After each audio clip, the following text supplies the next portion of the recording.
안녕하세요. 한국의료학회 염정아라고 합니다. 저희는 의료학 학술 용어의 수집과 정비로 이렇게 발표를 하도록 하겠습니다. 저희 목차는 다 비슷하실 것 같아서 넘어갔고요. 계열은 우선 저희는 의료학 용어다 보니까 전문가뿐만 아니라 일반 대중들이 일상적으로 쓰는 경우가 상당히 많았어요. 그래서 저희는 동일 분야 내 연구의 효율성, 그리고 인접 학문가의 협업, 그리고 일반 대중들의 세대 간 소통을 위해서 다음과 같이 용어를 선정했습니다. 일상생활에서 쓰이는 어려운 학술 용어나 외국어 형태를 그대로 차용하였거나 용어에 대한 의미 파악이 불분명한 용어, 그리고 이미 오래전부터 사용돼 왔으나 그 의미나 용도가 친숙하지 않은 용어, 그리고 급속한 시대 변화에 따라 새롭게 나타난 용어들을 사용하였습니다. 이러한 용어들을 대상으로 학술 용어를 다듬어 이를 순화하는 데 목적을 두었습니다. 그리고 저희는 학술 용어 수집 방법을 이렇게 간단하게 세 가지로 좀 나열했는데요.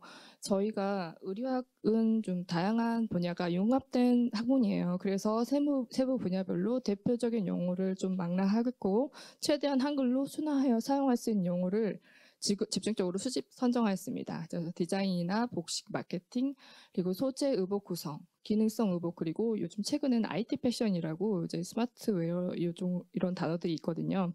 이런 것들을 같이 선정하였고, 그리고 저희는 좀 최근에 주로 그 새로운 단어, 유입되는 단어가 상당히 많거든요. 그래서 최근에 주로 쓰이는 용어를 수집하기 위해서 5년 이내의 전문 자료를 우선 선정하였고, 그리고 그 외에 이제 총 500개 이상의 용어를 수집하기 위해서 시대적 범위를 추가로 확대하였습니다. 다음으로 학술적으로 가장 많이 쓰이는 대표적 용어들로 선별하였습니다. 정통 복식 같은 경우는 삼국시대에 쓰이는 저고리라는 표현의 유, 그리고 바지라는 표현의 고 등을 썼고, 그리고 현대복식 용어에서는 여러분 잘 아시다시피 패션 디자인이라든지 에코 패션, 밀리터리 룩 이런 단어들을 이제 선정하였습니다.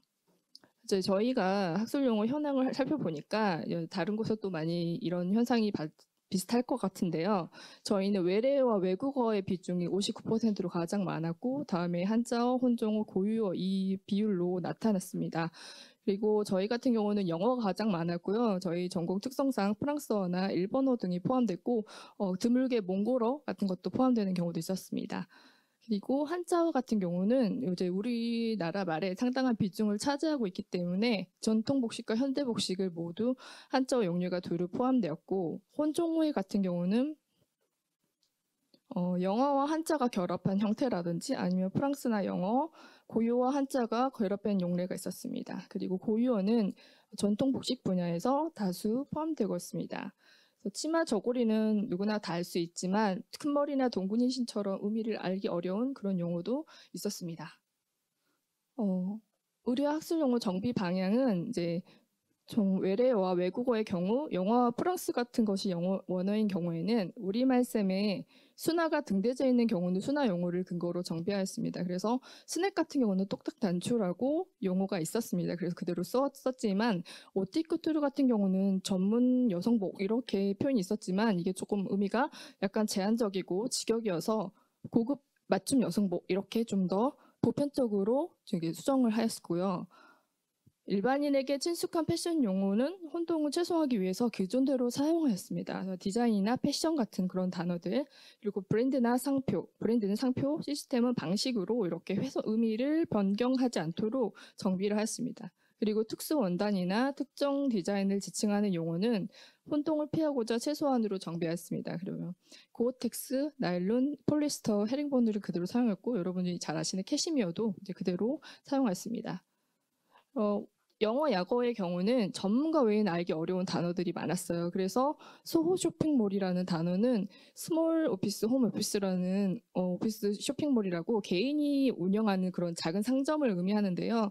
그래서 개인 상점가로 좀 더 편하게 순화하였고, 영어 합성어 같은 경우는 우리말로 모두 다듬기는 어려웠어요. 그래서 조금이라도 쉽게 이해할 수 있도록 정비를 하였는데, 뉴트로라고 하는 것들은 신복고, 브라렛은 무아이어 속옷입니다. 브라렛 같은 경우는 브라라는 단어와 렛츠라는 전미어로 되어 있는 그 작은 속옷인데 그 와이어나 이런 보정이 들어있지 않는 속옷을 의미해요. 그래서 좀 더 이해하기 쉽도록 이렇게 변경을 하였습니다. 한자회 같은 경우는 한자는 전통 복식이 상당히 많았고 국립국어원 우리말쌤에 등재된 순화 용어가 상당히 많았어요. 그래서 그걸 그 기준으로 정비하였습니다.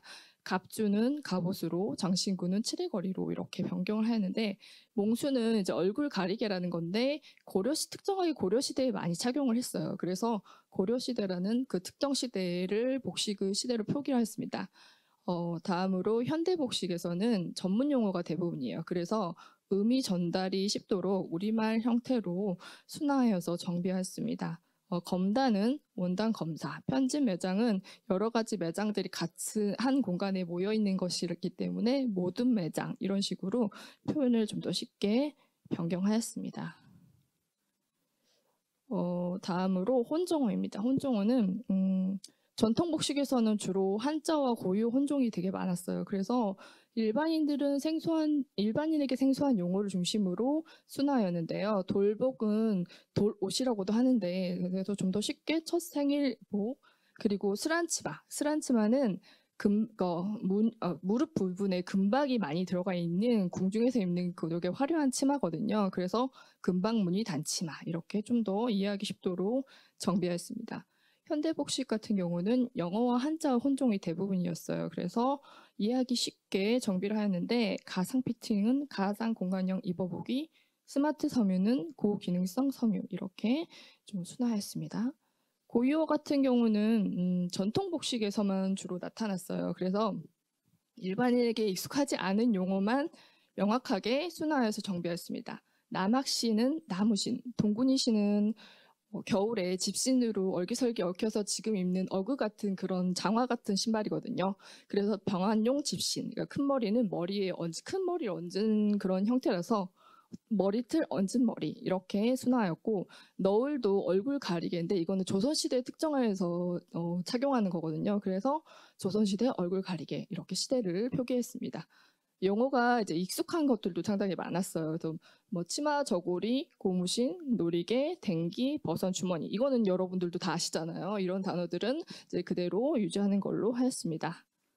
그리고 저희는 그러니까 저희 학술적인 발전 그리고 산업체 간의 원활한 의사소통 그리고 새로 대중들이 더 서로 의사소통하기 쉽게 그런 방향으로 정비안을 하였고 그리고 저는 아무래도 일반인들이 많이 쓸 수 있는 단어들 그리고 또 요즘은 전문 분야라도 일반인들이 많이 관심을 가지고 있거든요. 그래서 이게 저희 내부에서 하는 것만 끝나는 게 아니라 일반 대중에게도 좀 적극적으로 홍보되고 좀 보급됐으면 좋겠다 그런 생각을 했습니다.